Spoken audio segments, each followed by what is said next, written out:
الفيديو ده هيعرفك ازاي تعمل دروب شيبينج من سي جي لاي باي. وعلى فكره العربيتين دول مش بتوعي. زي ما انت شايف هنا انا دخلت على سي جي دروب شيبينج، اللينك عندي في البايو لو حد عايز يعمل اكسس ويعمل ريجستريشن عليه ده توتالي فري. واي باي ان انت تفتح متجر على اي باي برضه توتالي فري.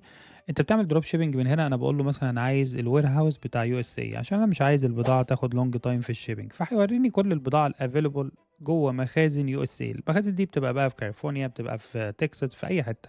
المهم بتطلع هياخد مثلا، انا هختار المنتج دوت مثلا ب 12 دولار 14 دولار وكسور، هحطه مثلا ب 29 دولار ولا حاجه. خلينا اشوف مثلا انا عندي بيقول لي زي ما انت شايف كده في رقمين فوق اهو 4207 والرقم الكبير. الرقم الكبير ده الاماونت اللي عندهم في الانفنتوري بتاع سي جي، فما ينفعش اخد الاماونت ده كله احطه في اي باي.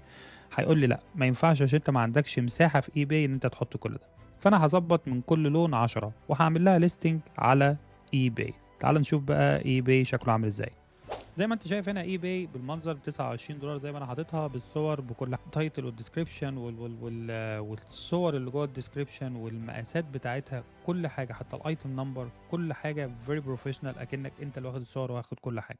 زي ما انت شايف انت لما يجي لك الاوردر على فكره على اي باي انت ما بتبصش على اي باي خالص، انت ما يلزمكش في اي حاجه، انت بتخش على سي جي دروب شيبينج بتعمل الاوردر من هناك، بتدفع حق البضاعه والكاستمر السيلر انت بتدوس وان كليك. هو بتاع سي جي اصلا عنده كل الداتا اللي حصلت على اي باي والاوردر اللي جالك، فانت بتدوس كليك وتبعت الاوردر. مش تعملوا ريجستريشن عندي على البايو على اللايف اللي جاي برضو عن موضوع الدروب شيبينج، ان انت تبتدي بزيرو دولار، ان انت ما تدفعش اي حاجه في الدروب شيبينج ولا تاخد كورسات ولا الكلام ده كله.